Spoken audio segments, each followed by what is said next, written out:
our next session, which is the Saturday Philosophy Club, a conversation with Alexander McCall Smith. Alexander McCall Smith is one of the world's most prolific and best-loved authors. For many years, he was a professor of medical law and worked in universities in the UK and abroad before trying his hand at writing fiction. He has written and contributed to more than 100 books, including specialist academic titles, short story collections, and a number of immensely popular children's books. His various series of books have been translated into 46 languages and become bestsellers throughout the world. Alexander has received numerous awards for his writing and holds honorary doctorates from universities in Europe and North America. It's a pleasure to have you with us, Alexander. Thank you so much for joining us. Thank you.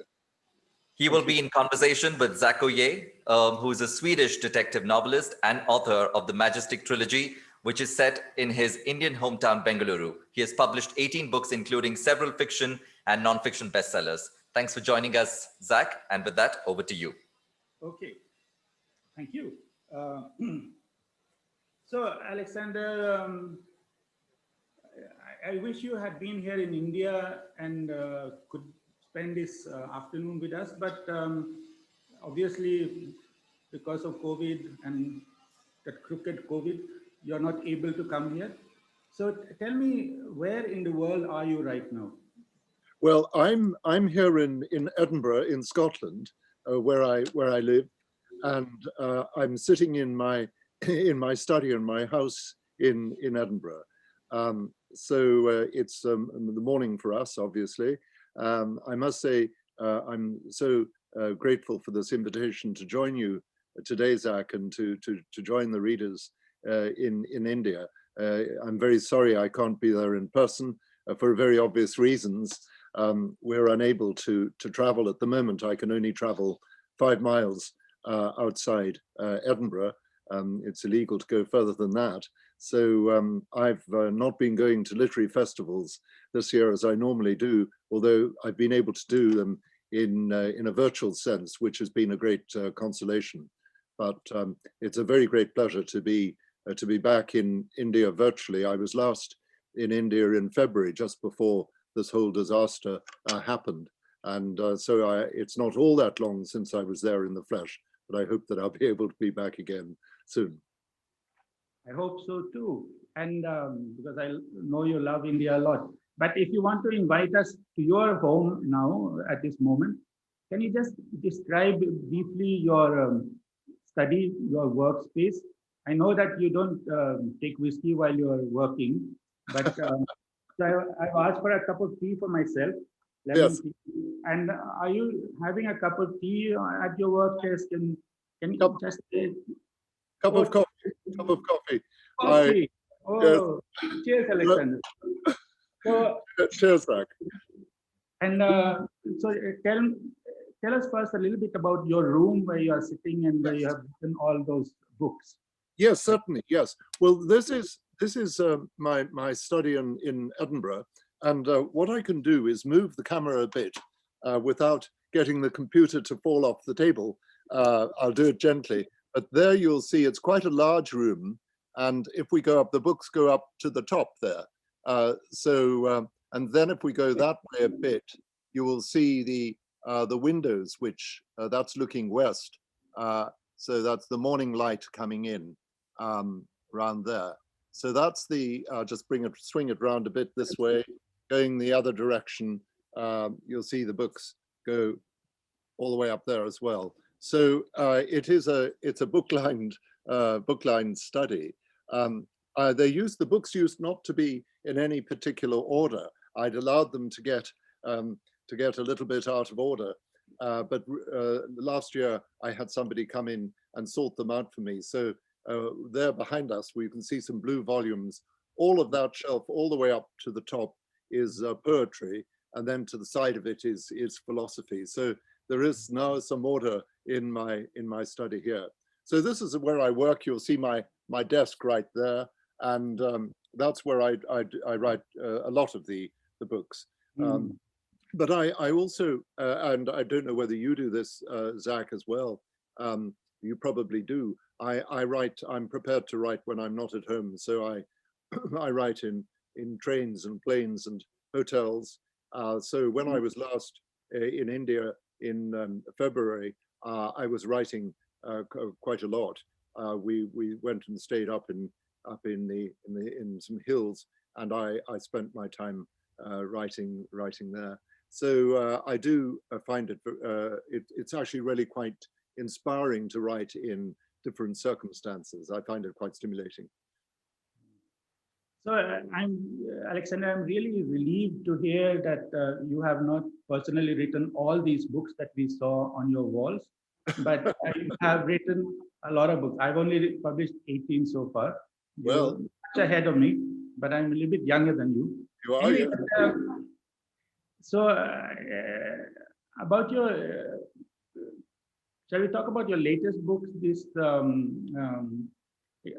You've written so many books about this detective agency in Botswana. Yes. So, do you ever feel tired of the characters? I mean, how are you able to go on loving them? Because I often get very tired of the people I write about, and I want them to go away. But in your case, you sort of manage to keep them alive. Well, that's a very interesting question, Zach, that I find that the more time I spend with my literary characters, the more I become involved in them, and I suppose the fonder I become of them. So I haven't really reached a point with any of my characters where I've said, I no longer want to hear from you. I continue to feel that I want to carry on my conversation with them. In the case of my Botswana series, the #1 Ladies Detective Agency, the two principal characters there are two ladies from Botswana, Maura Matswe and Mama Kutsi. And I feel that I know them. I feel that their presence is in my life.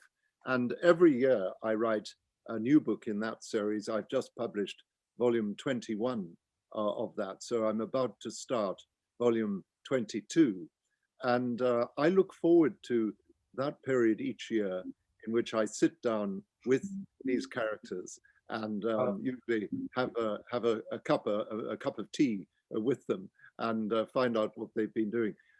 I think that I can see how one might get a bit fed up with a particular set of circumstances, surroundings, if one did that exclusively. But I have about 6 or 7 series of books, so I can go from one to the other. If I was just doing the #1 Ladies Detective Agency, I think I might agree with you, and I might say, well, I've had enough of these characters, but I've got all these other series, so I've got some relief from them. Okay. So this new book is called How to Raise an Elephant, is it? I mean, in Karnataka, we have lots of elephants. Do you have any suggestions for how to raise them? No, I wouldn't presume. You know, the Indian elephant has a very different history, and the Indian elephant is distinct from the African elephant, and the Indian elephant is more, I think, more easily habituated to people, and of course has a long history of being used in that part of the world for various purposes, for moving things. So they've been used as beasts of burden and so on. The African elephant doesn't really have that. It's thought doesn't have quite the same temperament. Now, it's not to say that you can't actually tame, in a sense, the African elephant. I myself have gone for a walk with a group of African elephants in Botswana who had been accustomed to people, and they were in a small reserve. However, having done that, a few years later, it was a small herd of 3 or 4 elephants. One of the elephants unfortunately killed the keepers. They had keepers who'd been specially brought over from Sri Lanka to work with these African elephants, and they were using the skills that they had developed with long experience with elephants in Sri Lanka, as it happened. And one of these elephants killed the team. which was really pretty. So they're no longer there. So African elephants are a little bit more difficult. However, it is possible for relationships between people and the African elephant to develop. This book actually came from a rather interesting experience. About 2 years ago, I was in northern Botswana, and I was leaving a place called Maung up there in the Okavango Delta, and I found myself sitting on the plane, small plane, next to an American lady from Dallas in Texas, and we got chatting, and it transpired that she'd set up an elephant orphanage for the orphans of elephants who had been shot by poachers, because what happened, the poacher comes along, shoots the mother, and then the baby elephant stays by the body of the mother and will then die of dehydration or fall victim to predators. And they take these and they look after these small elephants. It's an extraordinary story. They then become very, very accustomed to their keepers, to their handlers. And the idea is that they then put them out, get them to join an existing herd or create a new herd. But these elephants actually seem to want to remain in touch with the keepers in whose company they've grown up. It's a very moving story.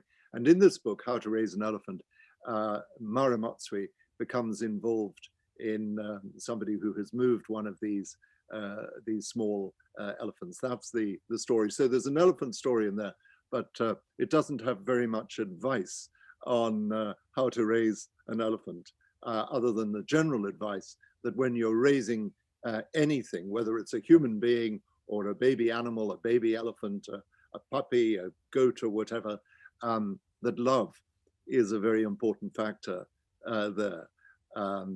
So that in a sense is the message that she gets from that love and affection and caring for people is the way we raise creatures, whether they're human or not. And I think that's an insight that she has that probably resonates with many of us. Love is so important in growing up. It's a really beautiful thought, and also it's a very reassuring session. I mean that you feel that Indian elephants are better than African elephants.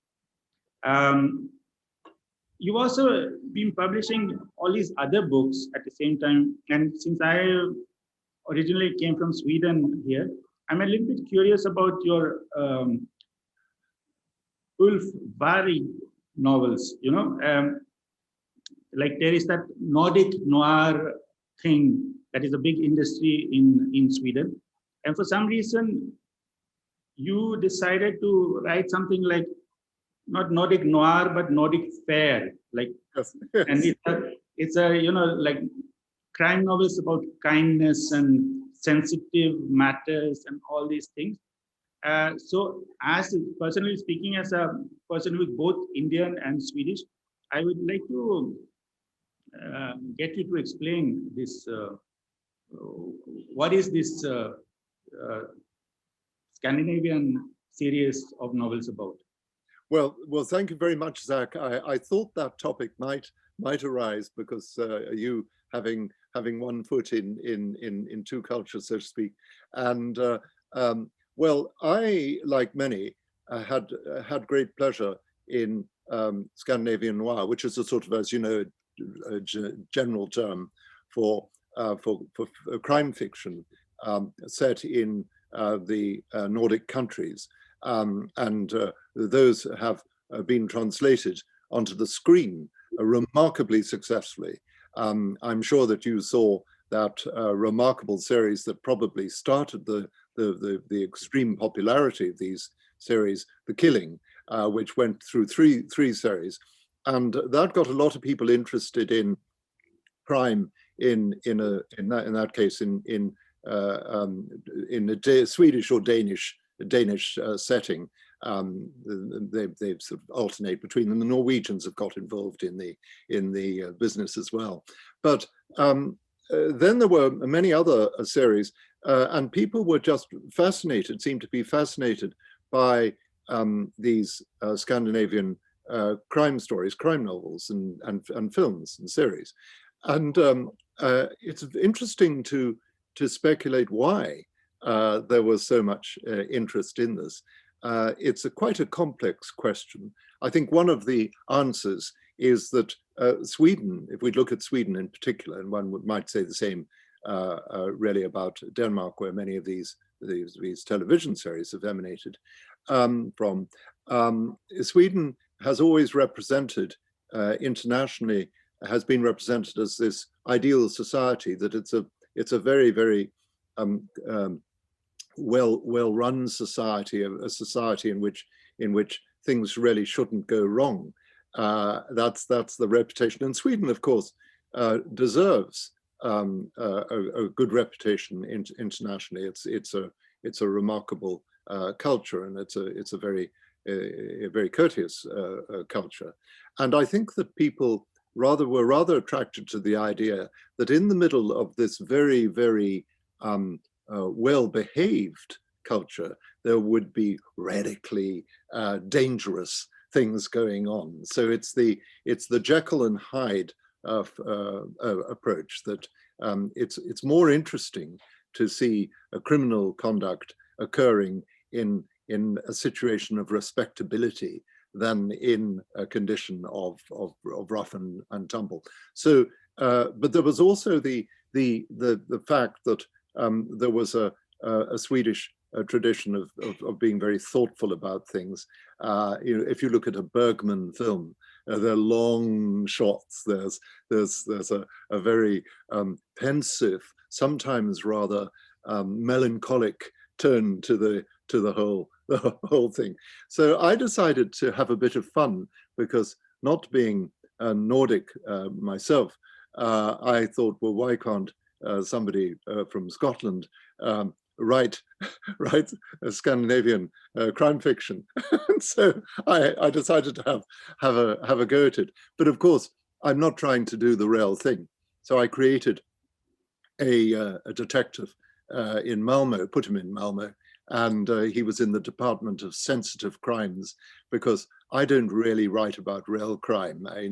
I think that I'm more interested in the small things, in the human scale of things, and I think that's where you and I probably are fairly on the same page in that respect. We're interested in the societies and the complexities of that. So I created this character whom I called Ulf, which I gather is the Danish word for wolf, and then I don't pronounce it correctly. You pronounced it correctly. I just call him Vag, but you'll tell me how he would be properly pronounced in Sweden, and which I think means wolf. So he's Wolf, and he has all the problems that a Scandinavian detective should have.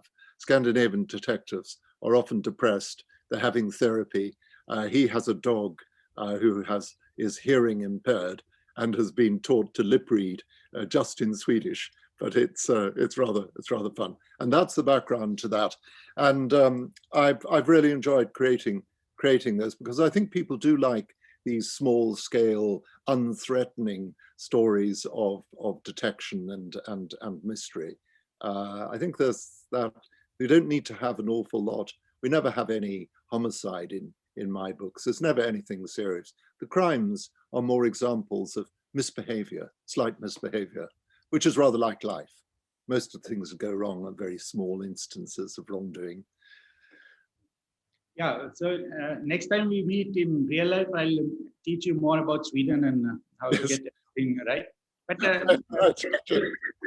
we'll switch now to India. And once earlier when we were talking, you were telling me how much R.K. Narayan has meant for your, influenced you as a writer. And he's a writer he wrote his first book here in this city, about 14 kilometers from where I am sitting. Yes. And his whole author career started here. And you've written some preface to some new edition of his books and all. So it's a known fact that you are a fan of his. So can you tell us about Indian things that have influenced your writing and how it has affected you as an author? Yes, well, thank you for that, Zach. And I knew that we shared this interest in R.K. Narayan because I'd read that you were an enthusiast for his work. I've been a fan of R.K. Narayan's Malgudi series really for many years. Way back, I started to read them, and I think the first one I read was the early one, Swami and Friends, and then carried on through there. I'm a great admirer of his.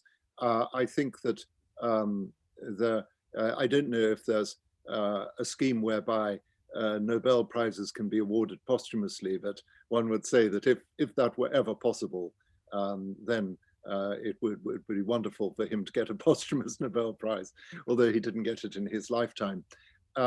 I love his style. I love his vision.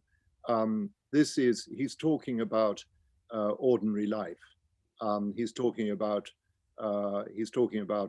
small town life in a sense, although obviously some of the places may be a bit bigger.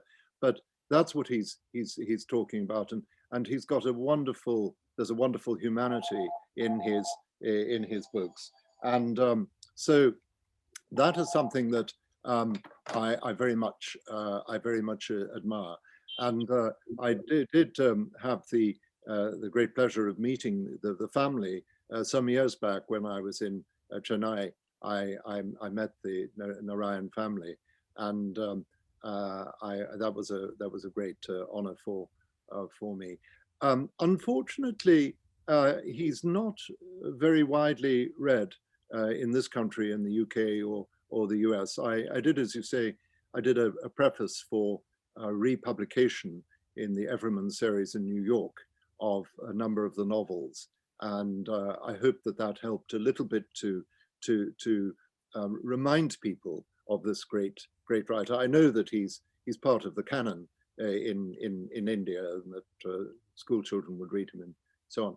How's he influenced me? I think profoundly, because I think that I would probably not have written the #1 Ladies Detective Agency books had I not read Narayan, because those books are a similar sort of thing, concentration on small scale life and aspirations. He's very good on aspirations, people wanting to do something, and that's something which really has been a great influence.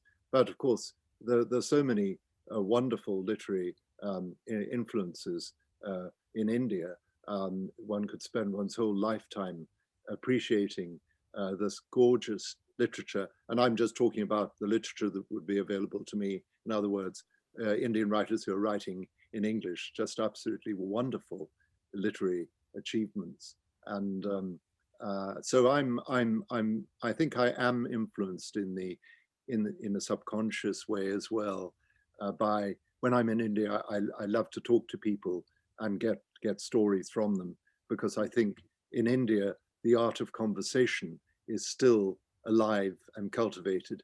In other places people have stopped talking to one another, but in India there's a great tradition of good chat. Okay, yeah, that's I think here at the Bangalore Literature Festival, I think on behalf of the audience, I would like to name you the R.K. Narayan of Scotland. I'm very honored. Okay, audience love that. They will applaud. So I was going to ask you another question, but like just briefly, have you ever thought of writing a novel set in India? I mean, I don't think you have so far. I don't think I could. I think I would love to, but I don't think I could. I think you really have to know a country quite well to write with credibility about it. I mean, it's different. My Swedish novels are just, they're fun, but I'm not writing social realism or anything. I think I would be a bit. It would be a bit difficult. I have actually, I have put a toe in the water in that in my recent collection of short story, Tiny Tales. I've included a story. I set a story in Mumbai, because in fact, I was in Mumbai when I was writing it. But I'd have to be very careful because I'd probably get it wrong, because I think, and you've talked about this in relation to crime fiction when you say how suitable India is as a setting for crime fiction because of the complexity. It's that very complexity, the social complexity, the complexity of relationships, the very strong family relationships, all of that, there's a lot of history about. And I think I would have to spend much more time before I dared to write something set in India. Other than short stories, a short story, you can get a little slice of life, and that may be accurate. I suppose the answer is that if you're setting stories elsewhere, and I set my fiction all over the world, Australia, I've done Canada and whatnot, I would show it to somebody. So if I wrote further short stories in which they were set in India, I would want to show it to somebody and say, am I committing any terrible mistakes here? Okay, I'll help you with that if you need any help. And yes, indeed. Well, there we are. That's the deal, Zach. And if you want to set anything in Scotland, you come to me. And we'll see to it that it's published here. What I wanted to really ask you is, like, among all these hundreds of fictional characters you must have been creating and giving life to over the years through your pen or your typewriter or your computer or however you write. Do you have a particular favorite that you would like to talk about and explain why that person is like your closest friend? I mean, like, not a real friend, because you made him up, or her up, but I mean, like, which one is like do you have a favorite? Well, that's interesting. Sometimes that is a difficult question for an author to answer, because it's rather like asking a parent, which is your favorite child? And the parent says, well, I can't possibly choose between them. There's a bit of that. However, I think we as authors, and I'm sure that you feel this as well with your characters, we may have one character that we feel particularly fond of. And I've got a number that I would say I have a special affection for. One of them is one, I gather he has his followers in India, certainly my Indian friends, readers, have told me that they respond well to him. That's a little boy called Bertie from my Scotland Street novels. These are novels which are set in Edinburgh. And little Bertie is a 7-year-old boy who has a very, very demanding and difficult mother. His mother is very ambitious for him. And so she makes him go to yoga lessons, learn the saxophone, learn Italian, and he has psychotherapy as well. He has to go off to psychotherapy. And all the time he just wants to be an ordinary little boy doing the sort of things that ordinary little boys do, and to have a Swiss Army knife, which is what a lot of little boys would like to have.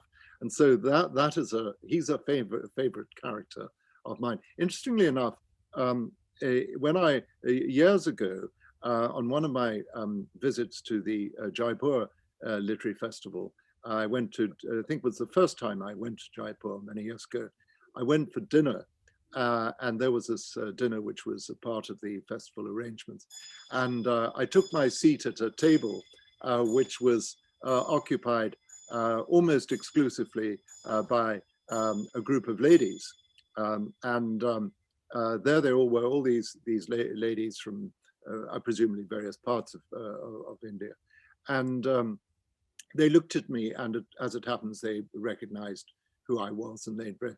And I thought we might have a conversation about the day's events at the literary festival or something of that sort. But no, they said, what we really want to find out is what is going to happen to Bertie. And they were very, very keen on Bertie. And they kept asking me questions about Bertie. And I wondered why this was. And then it occurred to me that maybe there was some sort of cultural matter here, that actually that they, as mothers, might have been rather ambitious for their sons. And this is something which you find in so many societies, that the mother is very keen that the son should should be a great success. And we've got in Edinburgh, where I live, we've got that problem with these rather pushy mothers who are very ambitious. But most societies have that. Hothouse, the kids become the hothouse kids. It's a standard thing. And so I think these ladies sort of picked up on that, and they may have been a little bit worried about their own ambition for their own sons. But of course, we need mothers to be ambitious for their children, because if we didn't have them, then none of the children would ever learn the piano or learn any of the things that kids have to be forced to do. So all the secrets you are telling us now will be safe with us. I will not inform Ulf Bari that he is not your favorite character in your novels, or any of the other characters. I won't tell them. But let me just ask a follow-up question to this one. So could it be that Bertie is like a version of yourself, like a younger version of yourself? Well, that, as you know, Zach, I'm sure you have often been asked that question as an author about, are you your characters? And it's a very good question to ask an author, because often the answer will be yes, to an extent, that we put our views, our aspirations, our attitudes into our fiction. And it would be, I think, surprising if an author had absolutely no connection with the character. As to whether I'm Bertie, I don't think so. I think I can remember incidents in my life where I felt a bit Bertie-esque, so to speak, in that when I was a young boy, I must have been about 12 or 13, I was made to go to ballroom dancing lessons. And that is something that your average 12 or 13-year-old boy does not want to do. And I distinctly remember my ballroom dancing instructress. She was very bored with her job. And as she danced with me, she smoked a cigarette and blew the smoke over my shoulder. And oh dear, these are awful memories you're bringing up. This isn't the psychiatrist's couch, Zach. No, I like to view myself as your psychiatrist when I'm talking to you. Sort of get through some traumas from your past and all that. But so let's leave this subject if it causes you too much discomfort. And you can have a sip of your coffee. Yes, I will. Thank you. Yes. While I frame the next question. So another of your passions is this philosophy. Like you showed us your bookshelf, which you still see here on the screen, with a lot of philosophy books.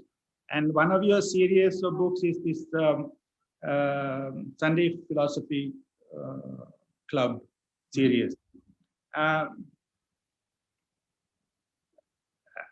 Can you, philosophy for me, because I'm a little bit younger than you, and so I have no attention span. So can you tell us why we should be interested in philosophy, and what is the idea behind that particular project? Because you've written several books in this series already.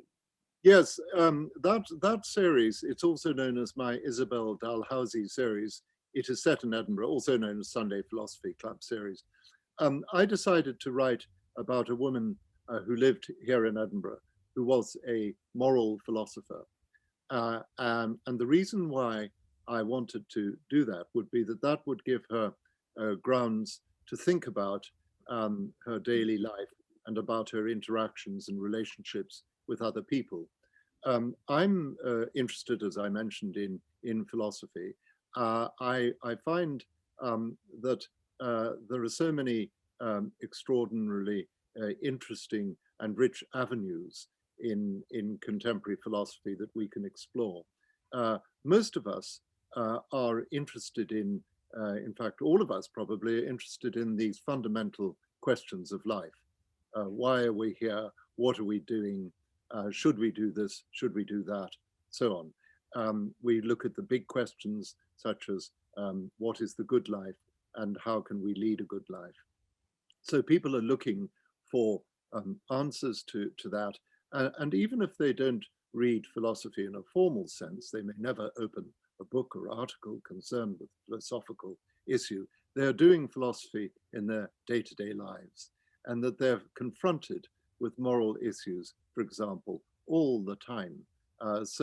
If, for example, you are concerned about how you should respond to a friend's request, that raises issues of the obligations, the moral obligations of friendship, which is a very interesting subject, and so on.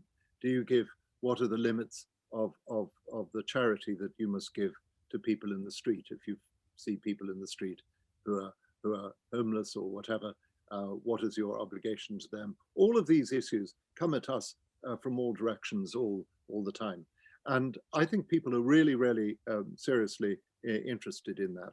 And there are philosophical dimensions to all of our doings, all of our aspects of our lives, romance and love, which is a most important feature of life for all of us. That raises issues of how we are to behave. That raises issues of loyalty, obligation, and so on, all of human life. And so I wanted to reflect that in fiction, and I chose The Life of a Philosopher, Isabel Dalhousie, and I've had great enjoyment. I've written 14 books in that series. Isabel helps other people in the problems of her life. Her main issue is how to say no to the demands of other people. What are the limits of her obligation? That's something that she's particularly interested in. And so I found it a very rich field for exploration. I'll ask you one last question, and then I'll ask the audience if they would like to, anybody would like to ask you anything. My last question is like, it's a little bit connected to what you just said about having like, this philosophical way of thinking and living. Like, you're one of the world's most successful authors, and your books are available everywhere, and you have probably hundreds of millions of fans. I mean, is there any trick, like suppose there's some aspiring authors here in the audience, like how is it possible that success has not gone to your head, but you're still a normal person, like a friend of ours here? Well, I think it's very important that one should be careful about these things, and I think I hope that I'm the same person as I was before my books became successful. I think that just one has to remind oneself that fate may have made something possible for you, but there's a lot of good fortune involved in that, and there are obligations that go with it. I don't think that. Well, I hope that what has happened to my books hasn't changed me in any respect. I've still got the same friends and still do very much the same things as I have always done. So I think that I think would be my answer to a very important question that you ask. I think also you have to remember, as a writer, you have to remember, if you are fortunate enough to have your books widely published, you must remember that there are many other books that aren't widely published which are better than yours, and that these could have had exactly the same thing happen to them. So you must never think that it's the intrinsic merit of your work which is because merit is maybe one factor, but always remember that there are many people who are writing books which are perfectly capable of doing the same thing and maybe much better than your own. So I'm always prepared to insofar as I have the time and to do so. And of course, that's the big problem, is that one runs out of time, and there's so many things coming before one. But if at all possible, I would give whatever encouragement I can to other writers.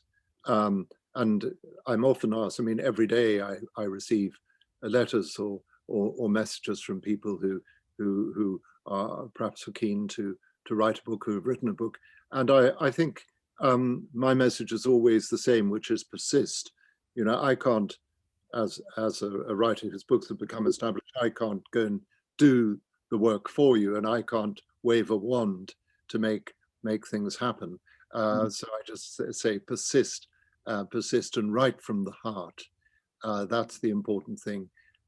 Try to make your writing universal, in the sense, don't put too much of yourself, don't tie it too much. It must be tied in one place and to certain characters, but try and make it deal with universal issues and truths. Thank you so much for spending this afternoon for us and taking the time. And I hope you'll come to Bangalore real soon and meet people here. It's an absolute pleasure to be able to see you in real life and to be able to address a question to you. I actually thought I would write to you that to visit you when I visited Edinburgh, but then this is one better that I get to talk to you. But the question I have is that I've noticed that in both your books, the #1 Ladies Detective series and the Isabel Jalhousie series, you have a very strong sense of nationalism, love of the country, love of the soil, and the simple day-to-day philosophy of that particular country. What should I say? Is that your philosophy that you would like to communicate in your books? That is one question. The second is, I believe you're a physician, and so am I. And I'm surprised that I have not detected anything to do with the practice of medicine in any of your books.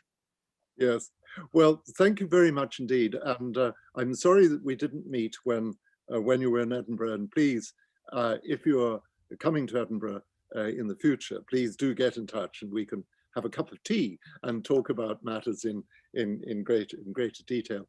Your first question about love of country and attachment to the soil, to place, that's something which I always admire, because I think that in this world we must belong somewhere, and we must have a feeling for a particular place, because from that feeling for place comes a feeling for community for other people. And that's why I always admire people who have that strong attachment to love a place and to love the community associated with that place is absolutely, I think that leads to a good life. Now, at the same time, it mustn't be a life which excludes others, and because very easily that can go wrong, and people can then say, well, we're very fond of ourselves and all that is associated with us, and we're much better than the group next to us, and that's really disastrous. And that's when nationalism can become a very unfortunate force. So I think really a love of place, love of community, love of traditions, all of that is very, very positive, as long as it doesn't go wrong.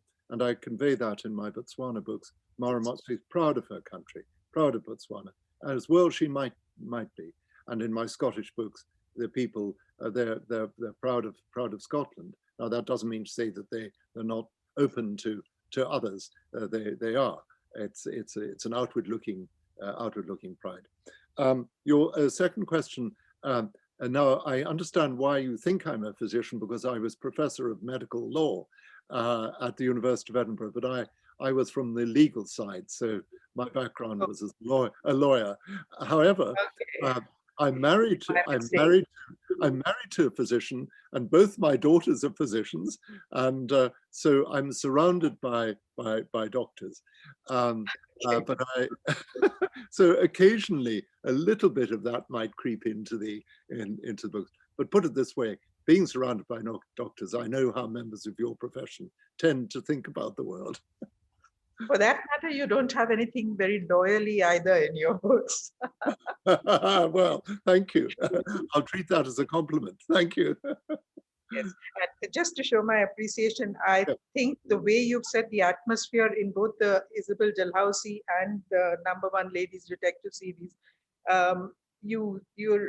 it is so vastly different from each other, and yet we fully immerse ourselves in those scenarios, and we feel part of the Mati, the soil of the country, as we say. Right. Thank you very much. You've given us a lot of joy. May I just say one thing finally? Thank you so much for your generous words there. And please, could you ask the organizers or Zach for my email and write me an email so I can send you a book and we can continue a little bit of this discussion by email. Zach, could you provide my email to our colleague here? Yeah. Thank you ever so much. So if you write to me, we'll talk shortly. Thank you. Thank you very much. That was great. Yes. We have a couple of questions that have come in. I'll keep them pretty brief, Alexander. So there was one question around Indian philosophy. So if there are any aspects of Indian philosophy that have caught your eye. So that was one of the questions from the audience. Yes, I must say that I'm not particularly well versed in Indian philosophy, and I know of the immense tradition there that I would like to read more about. I've recently, over the last few years, I've been trying to educate myself about the Hindu tradition and Hinduism. So I've been reading books about that. But the more I read, the more I realize there is to read, and so. But I would like to explore that more in the future. Got it. The next question is by Jayanti Madhukar, and the question is whether it was a challenge finding your style of writing initially. I think yes, it was because I think every author has to find his or her voice, and it took me a little time, but I think that's a process every author has to go through. And then when you find that voice, then I think that's the one that one should stick with. I had to work at that as everybody has to, but I found it, and that's where I remain. Great. Thanks, Alexander. It's been an absolute delight. Zach, would you like to wrap up?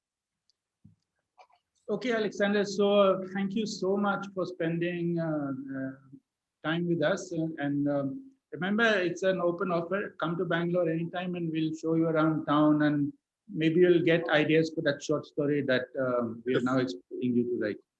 We'll have our conversation. We must have our conversation. Thank you so much for inviting me. This has been a great pleasure. Thank you very much indeed. Okay. Fantastic. Take care. Stay safe. Thank you.